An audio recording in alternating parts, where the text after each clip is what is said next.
welcome back to another episode of D-Pod. We have another BTS episode today, Behind the Staff, and today we're going to be interviewing Genji Noguchi. Hello, Genji. Hello. Welcome to the studio here. Thank you. Nice. It's nice. It's very nice up here. He came up and he was like, whoa, there's a lot of acoustic foam up here.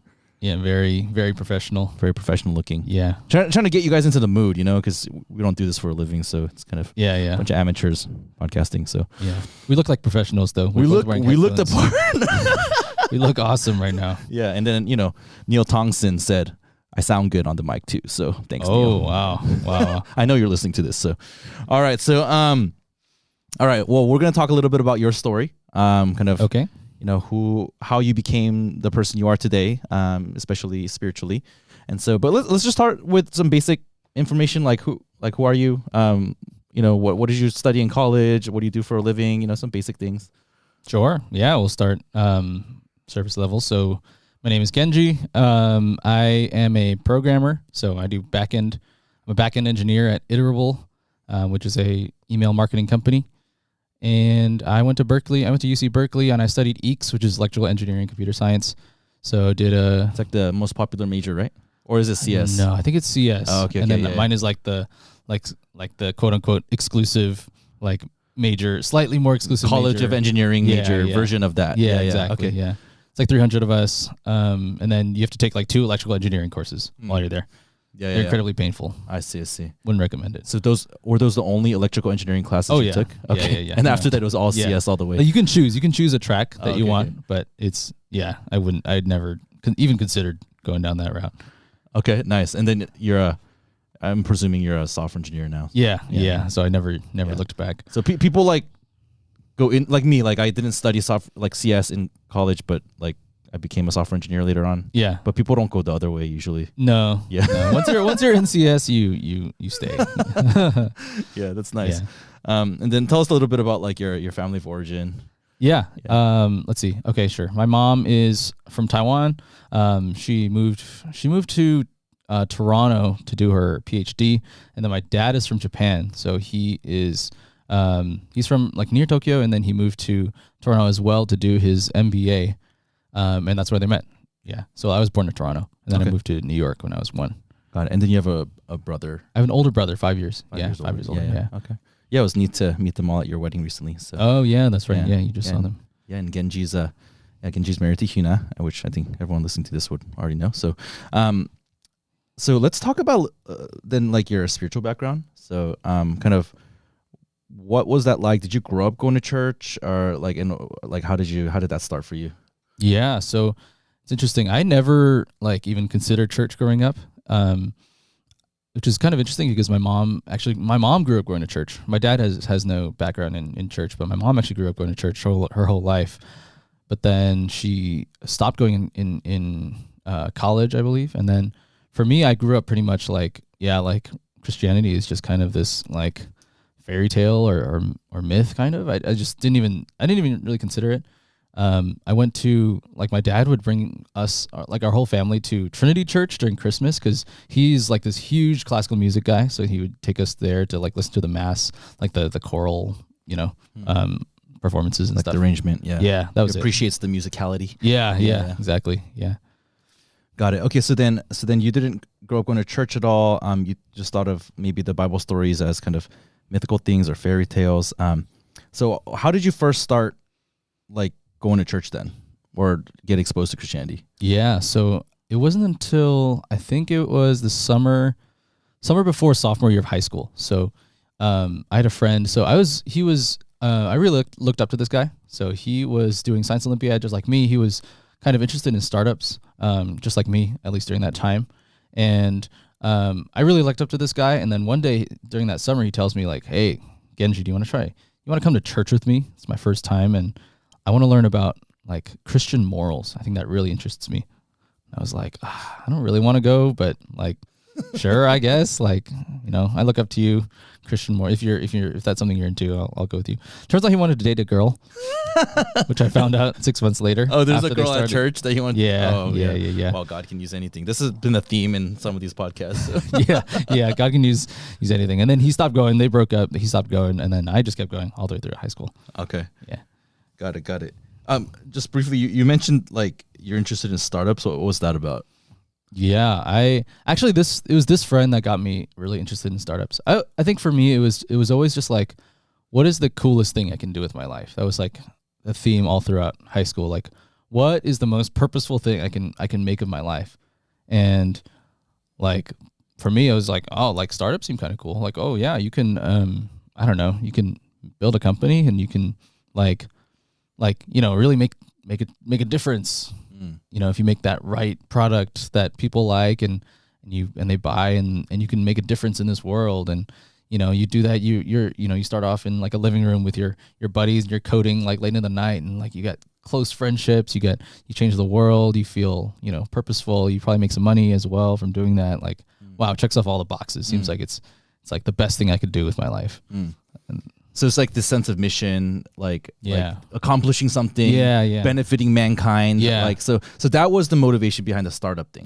Right. So that's interesting because sometimes people are just in it for like, I want to make it big. I want to go IPO. I mean, money, I'm sure, was part of that smaller equation. slice, but it was there. Yeah. And from what I know about your story, that plays in later on. Yeah. With regards to kind of, well, you found out in something else. Like the thing that was really gonna meet that was through church planting and living for the gospel. So we'll get to that, I guess, later on. But okay, so you start going to church, but like I don't know, like maybe do you have any like first impressions of when you went to church? Like, because that's always really strange for someone who has zero background to like enter into this completely new atmosphere. Like I think those of us who grew up going to church don't quite appreciate that. But what were some of your first impressions, and then like why did you keep going? That's true. Actually, it was pretty strange. It was kind of weird. I was like, I remember walking in and I think I came in late.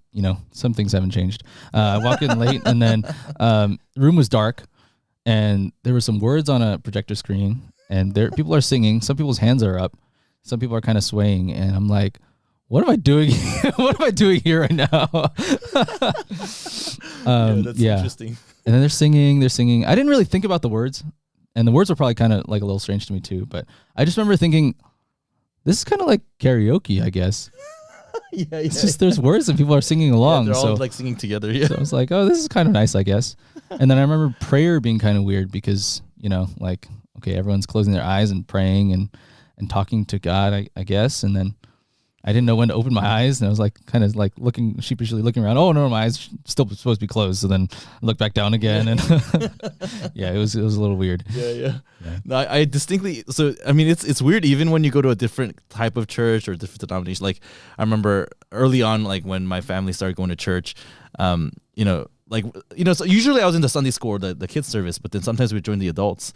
And then the Presbyterian church I went to, like at various moments, like the whole congregation just stands and like knows to like recite something, and then they all sit back down, and there's no cues. Like no one's saying, "Oh, you can be seated," or "You can please stand up." Oh, like interesting. Everyone just knows. So then like boom, everyone stands up. I'm like, oh, so I stand up like a little bit late, and I'm like, and then everyone's like, and then sit down. I'm like, I'm the only one standing. Oh, why do you sit back down? Right? So there's just a lot of things about church life that I think we take for granted, and that's just really hard for. That's true. Like a new person coming in that's either not used to your church or especially if you're not a believer, you've not been exposed to that at all. Like how are you supposed to? So it's always like almost a miracle for me when like someone visits and they actually like have a good time, and I try to be very cognizant of the fact that like it's really weird, like especially your first few times coming to church. So you had that, but like what kept you coming then? And then your I guess your friend was coming with you during that. Yeah, time my too? friend Okay. would come with me. Actually, he lived further away, so it was closer for me. And then my parents would drop me off. They'd drive me to it was in Flushing, Queens, and then they dropped me off.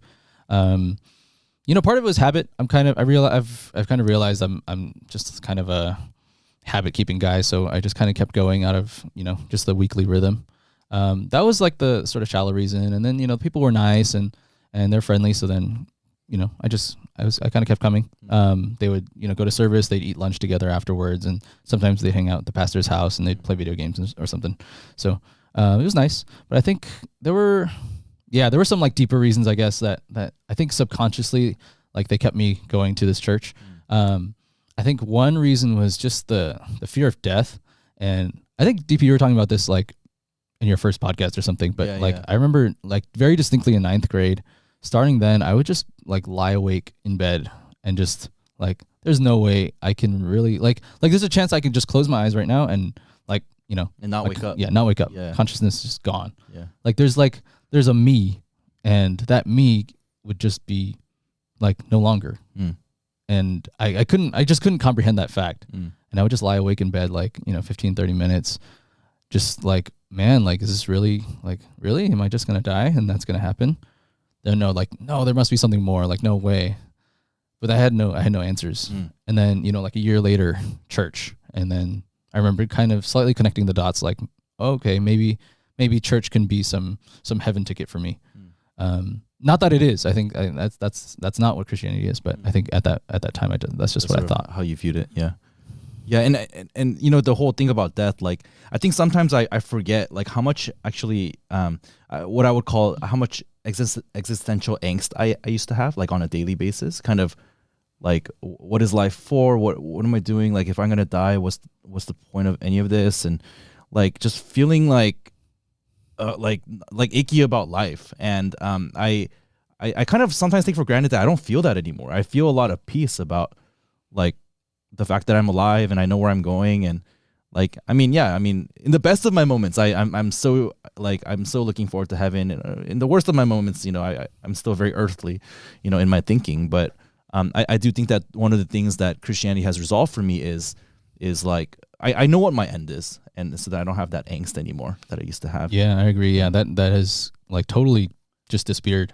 And I think every time I like tell that story of like, how I started going to church and like why I stayed, like that reminds me of what that used to be like and how terrifying that was, and like, man, I'm so thankful that through Jesus that has been totally resolved. Yeah. Yeah. And a lot of our heart in kind of trying to meet people on campuses and talk to people about spiritual things is to try to awaken that in people, right? And because I think the reality is that it's so uncomfortable that people find ways to not think about it. And and I think ultimately that's really dangerous for them, right? Like from a eternal perspective, like they need to think about these things and they need to answer that for themselves. Yeah. And so part of the way that I see myself or I view myself in this world is I'm supposed to be a person who brings that to light and enables people to have that conversation so that they can seek the truth and hopefully find the gospel through that. So yeah. I remember like back in Berkeley, I was meeting with a couple of students and like one person shared that they had that exact experience. Like they would lie awake in bed and they just were terrified of what would happen. And man, I just felt so burdened for them. Like man, like I went through that exact same thing and I know exactly what that feels like. And Jesus completely covers that. Like Jesus completely answers, that fear. And that, I mean, that person didn't end up sticking around or like going to church ever, but yeah, I remember feeling just so burdened. Like, man, like you need this gospel. Yeah. Yeah. So from there, can you just describe for us like how did you become Christian? So you started going to church, so that's when you started, I guess. But when was that decision to become a follower of Jesus, and how did that happen? Yeah, I think that happened in freshman year. I believe it was of college. Of college, yeah. Okay. I believe it was November 7th, 2015. So I had I went to college kind of, I had been going to church every week pretty much all throughout high school. And then I got to college and kind of was intending to keep going to church. And then I met someone from Grace Point, like my first day, like move-in day. I just happened to meet him. He met my roommate. My roommate introduced me. We were both looking for a church, so we went with him. And that first semester, man, like I pretty much just like I think something happened like during that time, like just the circumstances of that time just made it so that I was actually really open. And I think all throughout high school I had not really thought about like, is this Christianity thing true? I just kind of like clung to it like a safety blanket, but I had not really thought about it and wrestled with it. Like, is this really true? Until that first semester of fall. So that first semester I read Course 101, or I did Course 101 with that guy that I met actually. Course 101 being, I don't know, have you talked about that on this podcast? I think people have mentioned it. Yeah. So I did Course 101, and I think some highlights were like, I think just learning that like sin is not just like these wrong deeds that I do, but sin is like against a personal, like a real personal God. Like there's a God on the other side of, you know, these things that I do that I regret. And like, I don't know, that was kind of shocking to me. I was like, oh shoot, like, you know, like really, like there's God, and he actually sees what I'm doing, and he actually like is offended by what I'm doing. Like, oh shoot, I need to do something about that. So I think that was like kind of the starting point, like from Course 101. Started there, and then yeah, I guess it went to, I think everything really clicked together for me Thanksgiving of my freshman year. Yeah, so Thanksgiving, I was kind of, at that moment, I was kind of at a crossroads between like, you know, I mentioned startups. I really wanted to just, you know, pursue that, you know, pursue startups. But on the other hand, I was kind of coming to our church and seeing our church staff and like the life that they lived. And so during that Thanksgiving, we had a retreat called Thanksgiving Retreat. And the theme of that year's retreat was church planting. And so the main content of that retreat was just like all these videos, one after the other, of like how the church plants at our church had gotten started, right? And it was this picture of like 10 staff who volunteered, they signed up, and then they picked up and they moved, like crazy enough, and like it was a really painful move because, you know, they're leaving all their closest friends and behind, but they were doing this for the sake of the gospel. And I think, like we were talking about like meaning and purpose prior, and I think like I saw that, and the thought kind of clicked, like, or like it kind of clicked for me, like, oh, like this is the type of thing, or like the gospel is the type of thing that would cause people to do something like this, right? The gospel is like that worth it, and that like that people would put down their whole lives for this thing. And the gospel, I saw the gospel also being played out, or I was learning about it in Course 101, and like, you know, there's like sin is real, and that's why Jesus had to come and die for our sins, so he can be forgiven and have eternal life. So I was learning about the gospel. I was seeing the gospel getting played out in people's lives through the older staff, and like seeing just the beautiful lives that they lived, like as a response to the gospel, you know, being faithful to one another, and like loving one another, and caring about one another, and being each other's lives. And then seeing, you know, that picture of church planting, and people really turning their whole lives around in response to the gospel and bringing the gospel to more people. And like it all clicked right there, like at that retreat. And I was like, man, like my life is like, what am I doing with my life? My life is currently like, I'm pouring out my whole life towards startups and building up my own life. And it's probably just money. And it's just like, I just saw that it was hollow. Like, really, like my life is going to be about myself and my money and my fame. Like, I just saw that was not like, that was an improper picture. Like there was no way that was God honoring. There was no way that was, I could not continue going into that direction. Yeah. And even, you know, if the greatest of startups, like, you know, the contributions they make in on earth are ultimately like temporary, right? Versus this picture of a church planting where the end goal is to save people into eternity, right? And that's something that does last into eternity. So I see how like the different struggles that you were going through kind of coalesced around this time. So everything from kind of the fear and angst over death, right, to your realization of your own sinfulness, right, and kind of as you learned how the gospel resolved those things, you realize not only does it resolve those kind of negative things, but it also provides this really positive vision of life, of something that's really purposeful, and you can like give all of yourself to this mission that actually matters and it's going to last in eternity. So with that, you make a decision at the retreat, or how I went home, and I think I remember sitting at my desk and I wrote a prayer down. And just before God, you're like, okay, I'm doing this. I'm going to follow you. Yeah. Yeah. That's really awesome. So then what were some, you know, so after people become Christian, you know, a lot of times I think people have the experience of like having to take some steps of faith, or, you know, God asks you, like presents kind of different options in front of you to take steps of faith. Like what were some of those for you? Like how did you start growing as a Christian after you became a Christian? Yeah. Let's see. I guess I think what was really cool right after I became Christian was that whole startup ambition kind of just went away overnight. It was just gone. And like, because I think I guess what it was just insecurity, and it was like what am I going to do? I must do something with my life. Like, oh, maybe startups. Yeah, I'll do startups.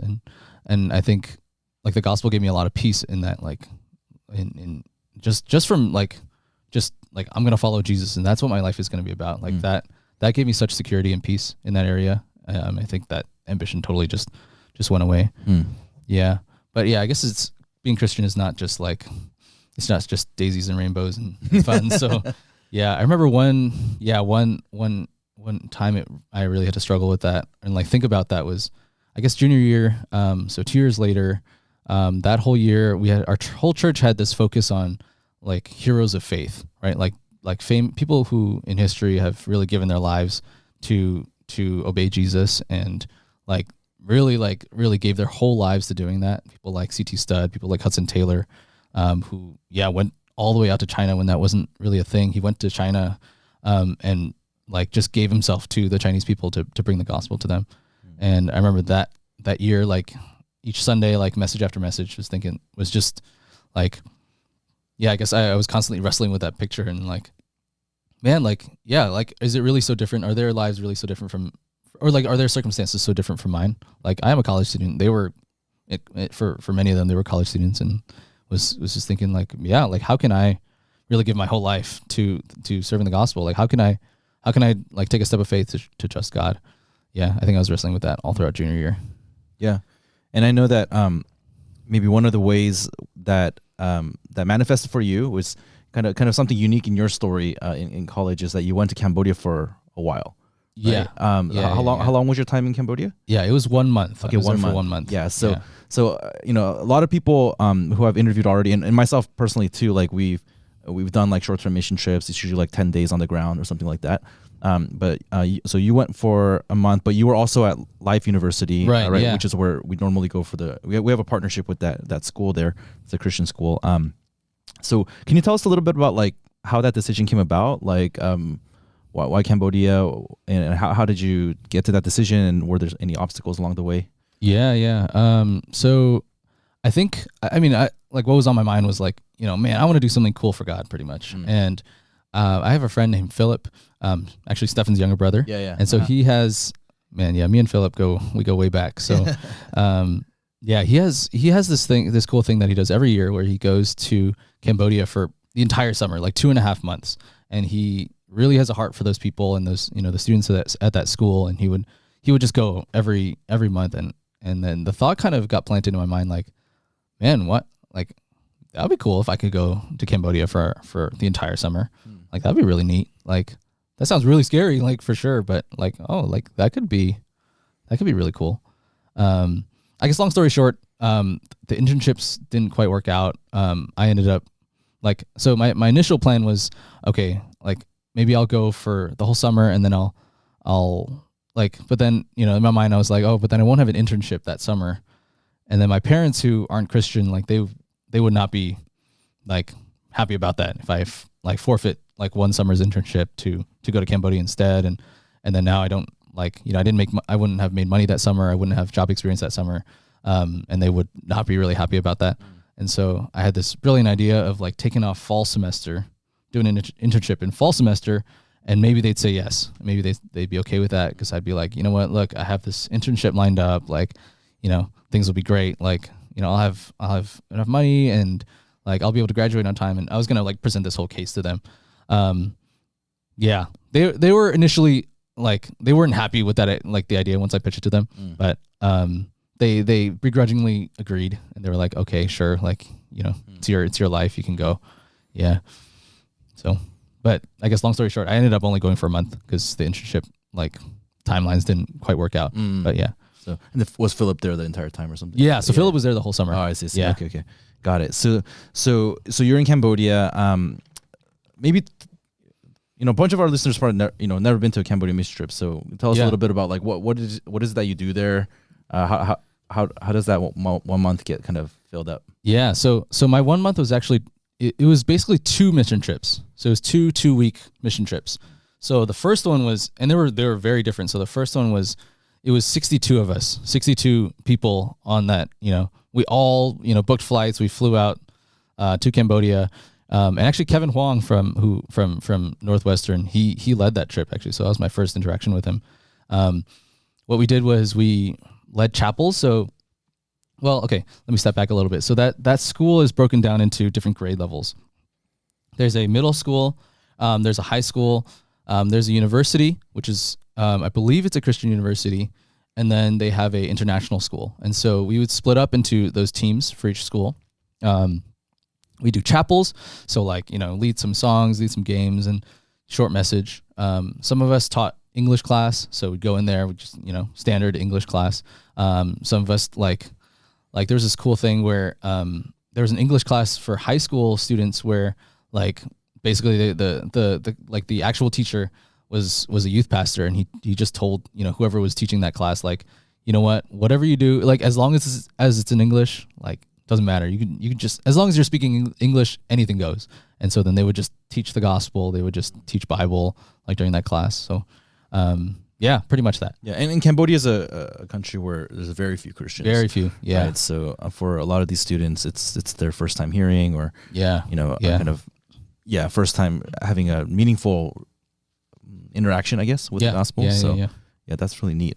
So what do you think was like what was hard about Cambodia? Like, we were there for a month. Like, what was the most difficult thing, or what were some difficult things? Yeah, so I think, I mentioned how it was 2 mission trips pretty much, and the first one was 62 people, huge. It was like so loud all the time. Like the building we were in, like our sort of home base of sorts, like, it was full of supplies. We're always there. Like it was loud all the way till like late in the night. And then there was this moment where we all went to the airport together to drop off the team, and me and Philip were both there. And then, they go through the doors and we're like, oh, see you, bye. And then it was quiet. And I was like, oh shoot, I didn't think about this. Everybody's gone. It's just me and Philip. And I think I'm not a very talkative guy, but I think I'm actually pretty extroverted. So I get a lot of strength from people. And man, I was like, wow, like it's just quiet. I remember that those 2 weeks, like it was just really quiet. Yeah. For those 2 weeks. Philip is not like super talkative. Yeah. Well, Phillip, he can be, right? He can be, but more in groups. I think when it's just one-on-one, he's pretty quiet. That's funny. Yeah. So I was I remember that time, just like I was really lonely during that time. Oh yeah. Yeah. So I was like, oh man, like what am I doing here? Yeah. Remember to preach the gospel, silly. Yeah, I had that. Yeah, no, that's fun. Yeah, and I think that is the experience of a lot of missionaries. I mean, I hear stories like that, where you're out there and it's lonely, right? And there's plenty of people around you, but in some ways you feel really lonely because you're there for this mission, and the people around you don't see the world as you do, and so it's sort of and then maybe there's some FOMO going on because all your friends back home are they're together in Berkeley or whatever, but then here you are like doing a good thing and taking a step of faith, but then the reality is like you feel lonely. So yeah, and on top of that there was like different stresses, like basically all those things I described of like, chapel and teaching English. And now, the team wasn't there anymore. So it was just me. I tried to do all of those things. Do all of it. Yeah. Yeah. So then I prepared. So I was there for 2 weeks. And then the chapel, the chapel teacher was like, oh, hey, like you want to just, preach all the chapels for the next 2 weeks? Oh, do you want to also lead praise for the next 2 weeks? Every day? Wow. I'm like, oh, I guess that's why I'm here. But that was like my first time leading praise and stuff. Wow. Yeah, it was like super hot, super sweaty. I'd be like singing, like struggling through one song. I'm like sweating I'm like sweated through my shirt, take off the guitar, give this, this rocky message, like 15 minutes, and put on the guitar onto my sweaty shirt and sing another song. Yeah. Wow. Yeah, it was a struggle. Wow. Oh, wow. So you led the chapel time every day. How many students are in that chapel time? I think it was like 20 to 30. I was in the international school. School. Okay. Yeah. Okay. Yeah. That's neat. And these are like younger kids, right? Yeah, middle school. Okay. Young high school. Got it. Okay. Oh, that's neat. And I know people have like sometimes they have health issues when they go to Cambodia because it's just different climate, different we're going there. food. Yeah. Were you okay, or I mean, you were there for a while. Yeah. So they tell you not to eat the ice when you're there because the water is unclean. So you can find bottled water, but the ice they make with dirty water.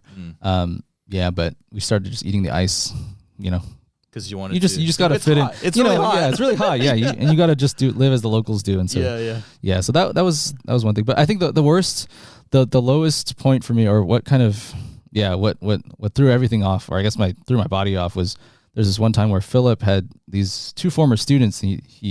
So they invited us to dinner, and they I hope our listeners aren't bothered by this, but they served dog curry. Curry. Well, in Korean culture, that's a thing.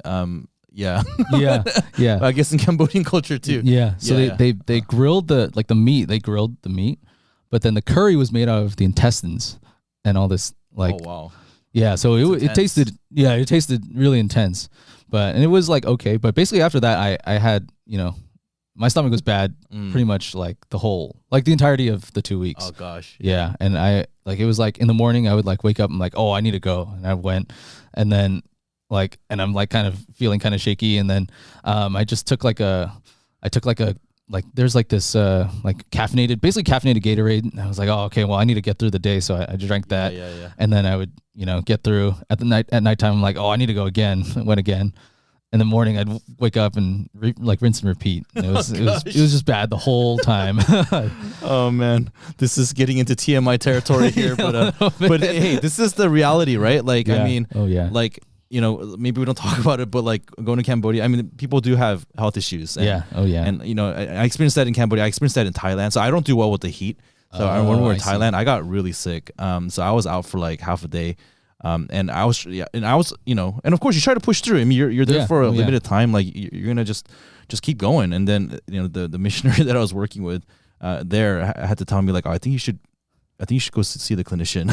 You don't look good. And I was oh really? He's yeah. You should. And so then I got I got some medicine, and then I got better. A couple of days later. But yeah, definitely that's part of the. Yeah, I don't know. For me, it was all a part of kind of opening my mind to. How privileged we are in the U.S. too. I mean, we take so many things for granted, and I don't know, I find myself complaining about little things in my life, but no, I mean, I just remember most of the world doesn't live with the benefits that I have, and gosh, and just even basic expectations like health or running water, clean running water that you can drink, tap, what in the world, what do we do to deserve this, right? So I think all of that was really formative for me. As I went on those mission trips. And so, it is just part of the experience. Yeah. Hot showers. Hot shower. Hot showers. Just whatever water comes out. Sometimes it's brown. Don't think about it. Don't think about it. And you got to wash it. Yeah. Yeah. So, kind of going to these times where you're on mission for God, on mission for Jesus, usually it's formative for people. So in what ways was it formative for you? What do you think, kind of, what did you get out of it? How did your heart change? What was kind of the result of that trip, you think, for yourself formatively? Yeah. I think there was definitely a heart shift after that. I mean, I think for sure I had to really fight against, my desire for comfort. And I think the whole time I was kind of grumbly. I was oh, why they do this? Yeah, this sucks. My showers are cold. Yeah. I'm my stomach is bad every day. Our weak American bodies. Yeah. And I was just so tired because I would stay up pretty much every night, trying to prepare for all my class, my chapel, trying to practice praise and all that. And then I remember during that time, I think the only thing that really brought clarity and sanity for me was I was reading the Gospel of Mark and John during that time, and it was nice that there's actually cafes in Cambodia, so then we'd go and we'd go sit in a cafe for a couple hours each day after school and just work, but then I'd also read, and man, those were such sweet times. Yeah, just reading God's word and being reminded that's why I'm here. I'm here to preach the gospel. Jesus is real. His love is real. His love for people, his compassion for people is real. That's all true. And I had to be reminded of that. and then also just that his love and compassion for me was real, like I remember, like, as I journaled, as I thought about my life and my thoughts, like, man, I'm still such a sinner. I'm still broken. Like there's such brokenness and sin inside my soul. And yet, like, God is still letting me serve him, and he's still letting me, like, continue. And yeah, remembering that picture of, like, Peter, from the book of John, and the very end of Peter where he is kind of gone back to fishing and he's on his boat, and then someone's like, oh, look, it's Jesus over there. And, without hesitation, he like dives into the water and he's like, oh, like, it's Jesus. It's my master Jesus. I need to go and see him. I need to go and, like, come back to him. Even though he's kind of gone, he's taken so many steps back, he denied Jesus 3 times. He had gone back to fishing even. But without hesitation, when he was like, oh, that's Jesus. I love Jesus. I need to go follow him. Like, and Jesus accepts him, right? Yeah. Jesus restores him. And I remember I remember that lesson being implanted into my heart. Like, you know what? Like, I'm a sinner and I'm broken in so many ways, but Jesus still loves me. He forgives me, and he gives me ministry as a mercy to, that just the fact that I get to do ministry is such a mercy. Yeah. And then, this picture of you guys, sitting in a Cambodian cafe, and reading the word of God and being reminded of who you are, right? Like, that's such a sweet picture to me. And kind of, and from there you go and, you could try to meet another person, befriend someone, right? Yeah. And as I think about, like, because God gave us the Great Commission, right? Like, we're supposed to go and make disciples of all the nations, and all the nations. I mean, I think that definitely involves going to places like Cambodia where the gospel isn't readily preached, right? And making ourselves available as God's hands and feet. Like, God, I'm just one person, but I'm going to go there, and, like, wherever I am, there's a chance for the gospel to be preached. And I feel like that's the way that we need to see ourselves in the world, whether we're in Cambodia or whether we're in Hyde Park. Yeah. Right? Like, because I think that's true. Like, here, like, there's quote unquote America's a Christian nation, but it's not anymore. I mean, it has a lot of Christian roots for sure, but, like, people don't necessarily believe in the gospel. So then we get to be that, like, that connection to the gospel. And sometimes in our relational circles, maybe we're the only ones who have it. Yeah. Right. Yeah. And so that's why we do DT still, like, we read God's word. And I get reminded of that. Like, what am I here for? Why am I in Chicago? Like, it's not because I like Chicago. Like, I didn't even know where Chicago was. I'm here because I want to preach the gospel to college students. Right. And so, just kind of thankful for that. Yeah. So, there was a student that you did course with. There was this. Can you tell us about that in Cambodia? Who was that? There was this one guy named Colin, and I remember. I mean, I was, like, talking to all the guys in chapel and in my classes, and there's this one guy who kind of showed some interest in Christianity. As I would preach my messages and like, talk to people, he seemed like there was something there, and I ended up doing course 101 with him, and then ended up going through chapter 5 with him, and he actually became a Christian out there. Wow. And he was an 8th grader. A guy his parents are from China, but then they were doing business here in Cambodia, and so he happened to be at that school, and I just happened to be doing course 101 with him, and he made a decision. He was very clear, like, he just said, like, I believe I'm a sinner, and I believe this resurrection thing is real. Yeah. How did you feel? Like, was that your first time leading someone to Christ, or how did you feel, like, as that was happening? Yeah, I think that was the first time. I remember just thinking, like, man, it's worth it. Like, I feel, at least, like, for, like, at that moment, like, right there, I was like, man, it's worth it. Like, I feel sweaty and tired and nasty, but yeah, it's worth it just for this one guy. It's worth it for me to be here. It's worth it for me to teach chapel and do classes. Like, yeah, it's worth it for just this one soul. Yeah. I think, like, when you grasp, like, what's happening in that moment, like, someone goes from spiritual death to spiritual life, right? Someone's name gets written in the book of life, and angels rejoice, and suddenly that person becomes an enemy of God to a child of God. Yeah. And I don't know, like, that doesn't get old for me. This is that's why I think I fell in love with ministry. That experience of leading people to that, and then also the experience of taking people who are already Christian, but and helping them to understand the gospel deeper and deeper. Right. Yeah. So, really, really thankful that you had that experience with that guy. Yeah. And so yeah, maybe like what's like a takeaway, kind of, if you had to summarize like a takeaway for yourself from that whole time in Cambodia, like what would you say about that? I think the takeaway I'd have is maybe something like 2 Corinthians 4:1, like, you know, I don't remember the exact verse, but yeah, like since like, what is it? We have Having this ministry by the mercy of God, we do not lose heart. Yeah. I think, I learned that ministry is a mercy, and man, like that, I got to, like, I didn't really do all that much. I just happened to be there with Colin, you know, while he had to be open to Christianity during that time. I don't know. I don't think my messages were any good, and my praise leading was not good, but you know, like, I just happened to be there, and man, I feel like God really worked a lot in my heart. He taught me a lot of lessons, both leading up to Cambodia and then, you know, while I was there and wrestling with, you know, my worldliness and comfort seeking. And I think throughout all that time, you know, like, I think that was all a mercy from God that I got to experience that, you know, sinner like me, someone who was so far from God, like just a couple of years prior, and I got to be part of that for that special 4 weeks. That was really a mercy, and I think I actually come back to that experience pretty often whenever I feel discouraged. Like, man, like, yeah, God really showed me a lot of mercy through those 4 weeks, and yeah, like the verse says, like I can have a lot of hope just from like remembering that time and not lose heart, as you know, even as ministry is hard. Yeah. All right.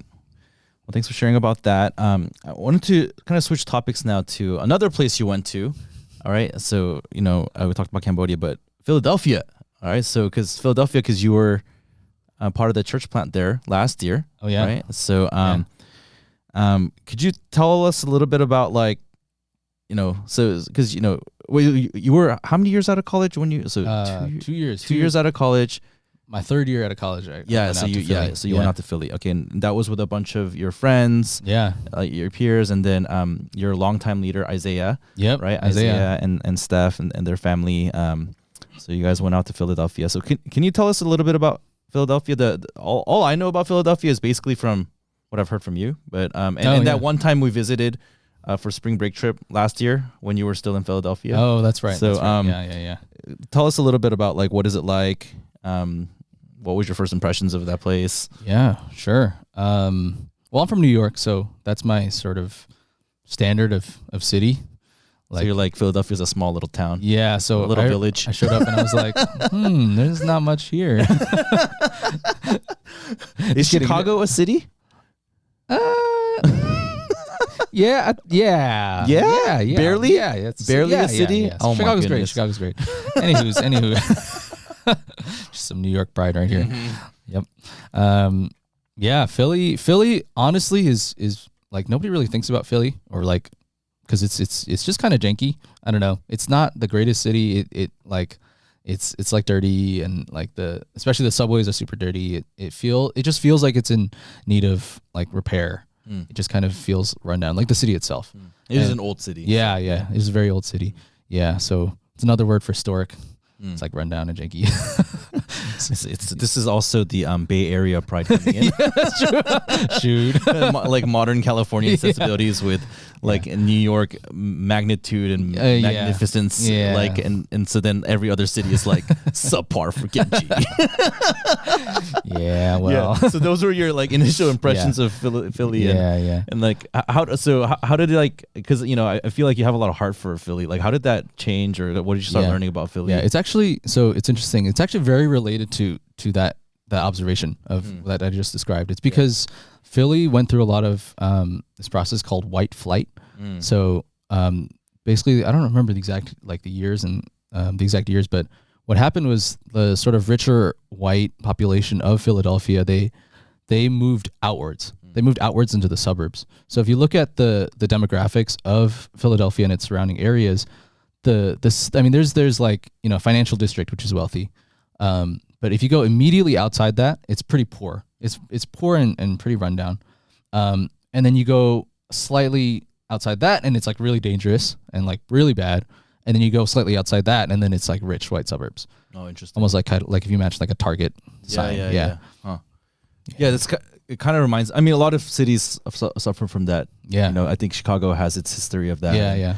You know, like that's why the South Side is, you know, considered the more dangerous areas in some ways. But then you also see, you know, Obama said in his book that Chicago is the most segregated modern city in America, right? Yeah. And like, and I think a lot of that had to do with that same kind of, you know, what they call white flight, but you know, just kind of people moving and kind of, and sort of the way that it worked out with all the housing laws and things like that, it was kind of messy, right? Yeah. And so Philadelphia definitely has maybe a history of that too. Yeah. So, but then I think just as I was out there and we met with like different pastors and people and like, I think it's sad. It's a sad picture, you know, white flight. And then, you know, what's also sad is that a lot of the churches also moved out, you know, with the sort of richer population out there too. So then there's just a sort of lack of churches, lack of Christians, I guess, Christian presence in the city itself. But then it's also a very like strategic place to do. Actually, so it's a very strategic place to do ministry. I think there's this crazy statistic that there within the 300-mile radius of Philadelphia, you can like 1 in 5 Americans live in a 300-mile radius of Philadelphia. Yeah. So then if you can reach Philly and kind of make that like a sort of hub and like a sort of church planting like base, like you could reach a lot of America, which I think, as we're like starting up, you know, church in Philadelphia, like, like that's kind of a cool vision to think of, like as we start, but you know, it's just us. So that's really neat. Yeah. So what are some like, so from that year that you were there, like what were some of the difficult moments and what were some of the exciting aspects of maybe like church plant life, like starting up a church, small team? Yeah. Like how big was so you were at the UPenn campus? I was at the UPenn campus. It was just 11 of us. 11 of you. Yeah. Okay. So what was that experience like? What was great about it and what was like the hard parts about it? Yeah. I mean, first it was fun. Like it was a fun time. Like it was just, you know, small, you know, 11 of us. And then there were 3 teams that got sent out, and it was total about 31 of us. Okay. So 31 people in the city. Yeah. 3 different teams on 3 different kind of sets of campuses. Right. Yeah. And it was fun because we all lived in the same apartment building, one giant apartment complex. And it's a full city block long. It takes about 5 minutes to go down the hallway. That's crazy. It's crazy. It's huge. And it was fun. Like we all lived in there, and so we rubbed lives together. We did things together.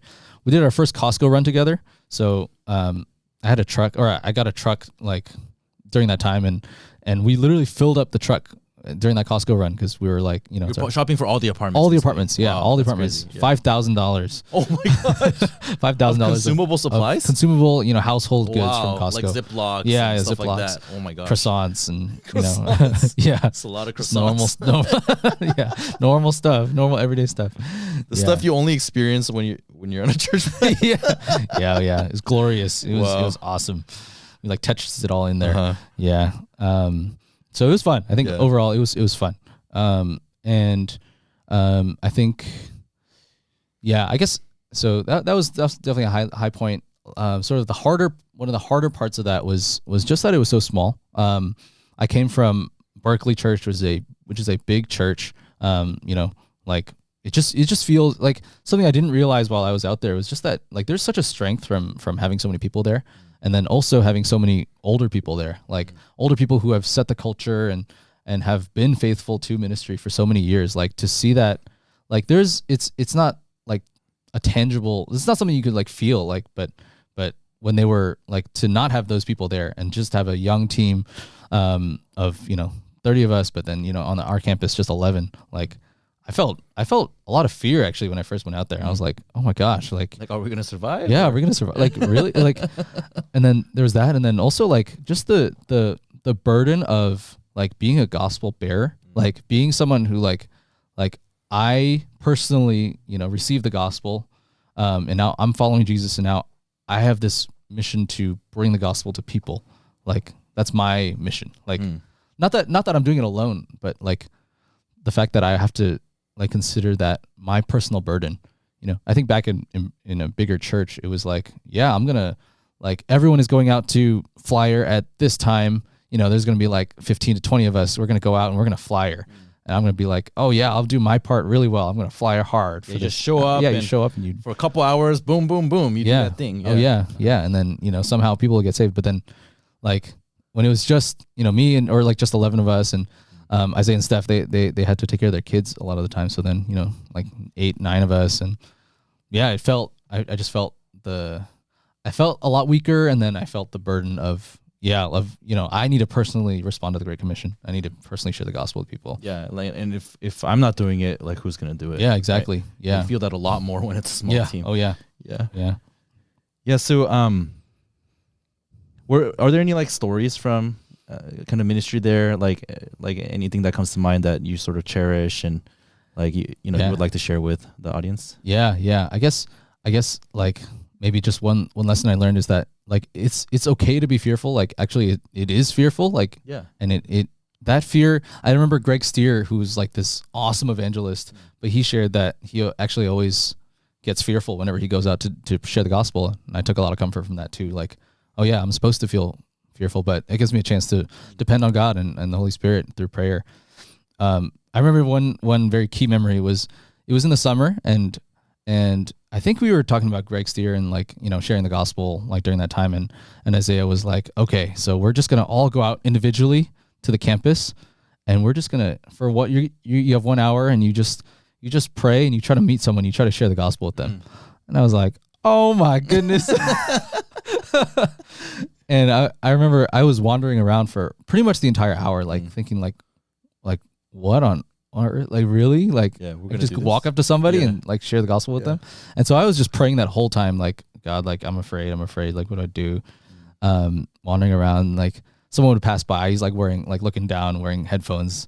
And I'm like, oh, do I go talk to him? Oh, and then he like walks by, and I'm like, oh, I missed it. Like, dang it. Yeah. And I remember like thinking like, oh man, like, what should I pray for? Like, what should I like ask God to receive? And I remember thinking like, oh, it'd be cool to do like sports outreach, because, I like sports, and to play sports with people. It's like an easy way to get to know people and maybe strike up conversation. But I was like, where on earth am I going to find, I didn't have any sports equipment. Like, where am I going to play sports with people? And I was just walking around. And then I end up in front of a volleyball court. On campus, and there were 3 people playing volleyball. How do you play volleyball with 3 people? Like, this just doesn't work. I was like, oh, this is from God. Like, it must be from God. You're the 4th. Yeah, I was the 4th, because there's a net, so it was like one person on one side, 2 on the other. And so I jumped in. I played for like 30 minutes, and then they were like, so we played, and then we sat down on the side. Turns out they were like doing like an exchange program, kind of from Florida, I believe, or they were all from different places. And then I just sat down with them, and they were like, oh, hey, like, what's your name? Like, where are you from? Why are you here? And then they just asked me for my story, and then I just shared the gospel with all 3 of them. Wow. I was like, wow, like, like that just, and then I walked away from that, like, that just happened. Like, wow, like, God really answered my prayer. Like, I felt really like, man, like, God really cares about me. He knows me, and he saw me in my distress, and he answered my prayer. And I was like, man, like, I guess it was another like, wow, such a mercy from God kind of moment. Right. Yeah. And you talked about fear, and and we talk about being bold, right? Like, gosh, I'm a fearful person. I'm not bold, but actually boldness is acting despite your fear, right? It's like, if you're not, if you're in a scary situation and you don't feel fear and you do it, that's not boldness. That's just, we call that crazy, or we have other words for that, right? Yeah. So and in some ways, because of our commitment to the gospel, we get to experience maybe boldness and courage that we otherwise wouldn't have. In those moments when we actually try it and we obey. So that's awesome. So one of the things that I've really loved about church plant life is just like, I think the whole picture, the beautiful picture of Acts 2, right? The Acts 2 church, like, I think in some ways you get to live that out very intimately, like on a small team. So you know, we talked about the Costco, that picture of $5,000 Costco run that you do all together. I mean, there's kind of funny things like that. But like, what are some other aspects of maybe like Acts 2 life that you got to experience in Philadelphia? Yeah, I think, we did everything together. We kind of like we do here in Chicago. We telecommuted together every day. But I think what was most probably memorable was just the fact that like we got to really be in each other's lives. I think that I didn't really experience that back at Berkeley.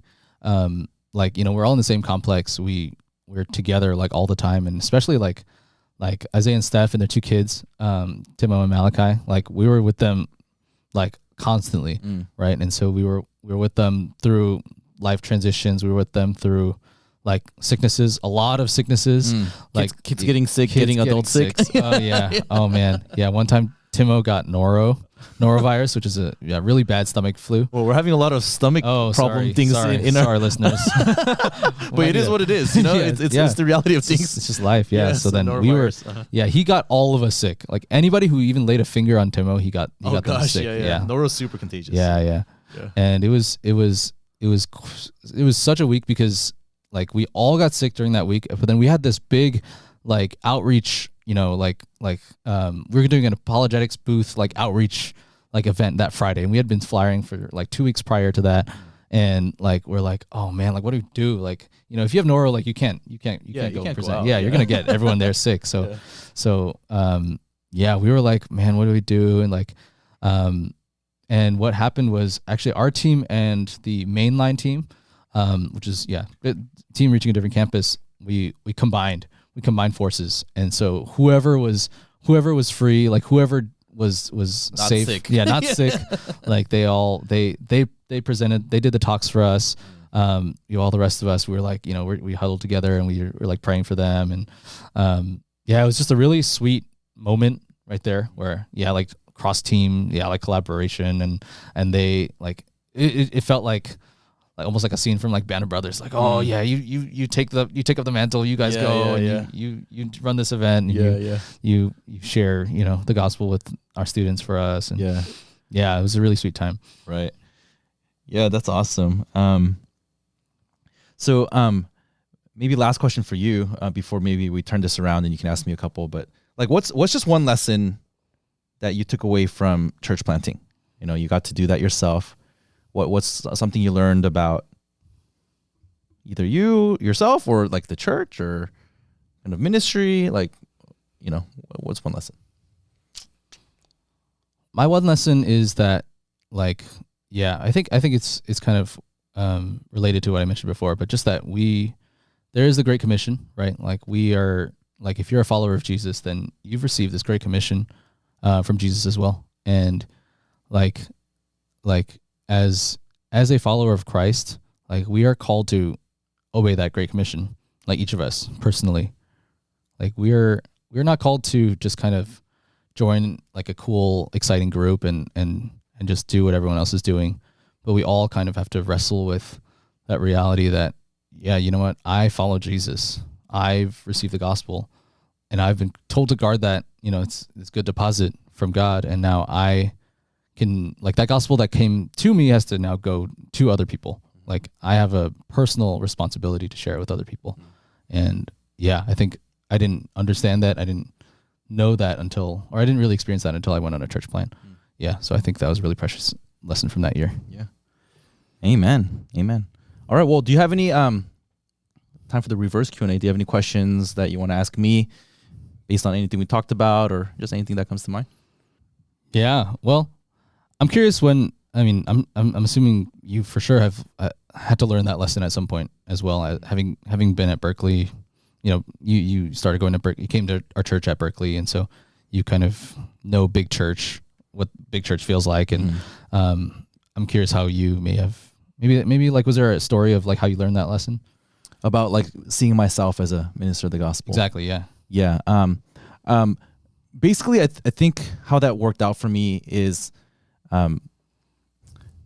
it's interestingly, I think it was through like difficulties I had with like basically my relationship with my parents, and kind of them challenging me. Like, at that time in my life, I think first couple years out of college, they didn't really agree with how I was spending my time. they really appreciated our church in terms of how the church ministered to me over the years. But kind of as I gave more of myself to ministry and wanting to spend the resources that I have to love people, they would tell me like, hey, like you don't have to do that. Like you should just focus on your career, and there's plenty of other people who can do that, who can do that ministry. And that was a line I had heard before, and I think that gave me an opportunity to, okay, wait, is that right? Like, okay, so as long as ministry gets done by someone, it's all good. Like, and I can just be a church attender and just just be okay with that. And so because my parents were saying that to me, I think I had a chance to wrestle with that myself. And from what I could tell from scripture, and like you're talking about the 2 Timothy verses, right? And also kind of like we're supposed to entrust to faithful men, right? Who can entrust this to others also, right? Like it's this picture that we get throughout the scriptures of like what you received, you're supposed to pass it on. Yeah. And so I think that was, I think, one of the kind of early junctures where I had to start wrestling with that. And then I think for me, I just fell in love with it. I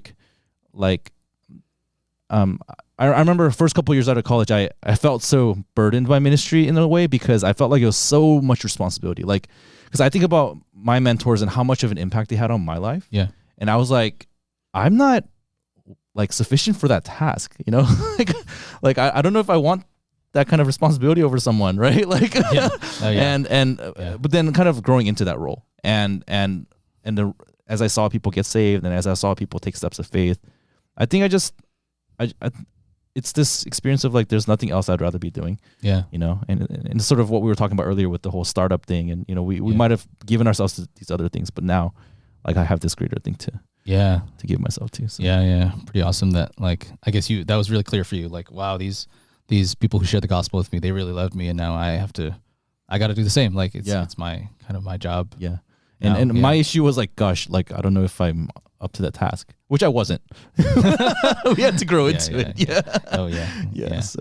Who is sufficient for this task, right? For tasks such as these. Yeah.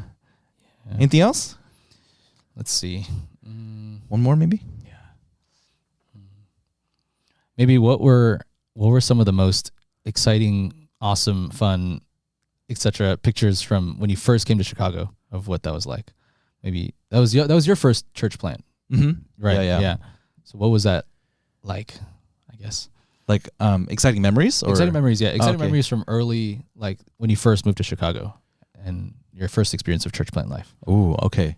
Well, okay. I think a lasting memory for me will be, it's similar to what you were saying, but early on, a bunch of us lived in the same apartment complex. Okay. And so, like I had never experienced something like that before. I mean, so actually in Alameda, I lived in the same apartment complex as like Kevin and Emily. Oh, okay. So we were used to that, but then we were not in the same ministry group, and so I felt like this felt different because not only are you my neighbor and like we related as friends, but like we're neighbors and we're part of the same ministry team, so we do like everything together. Yeah. And I remember like Leishan and Stella, they lived in the same building as us, and that was really, really, like, I mean, they were a huge strength to us because, they would always just join us for different things, or we're going outside for a walk or whatever, and like they'd come with us, or, we're going somewhere, they'd come help us with our kids and things like that. So I think just a picture of like doing life together, I think that's a lasting picture that that I will have. And then I think we took a lot of trips. Our team has taken a lot of trips over the years. And I just have like literal pictures in mind of like, for example, like our first staff trip when we moved out was to Milwaukee.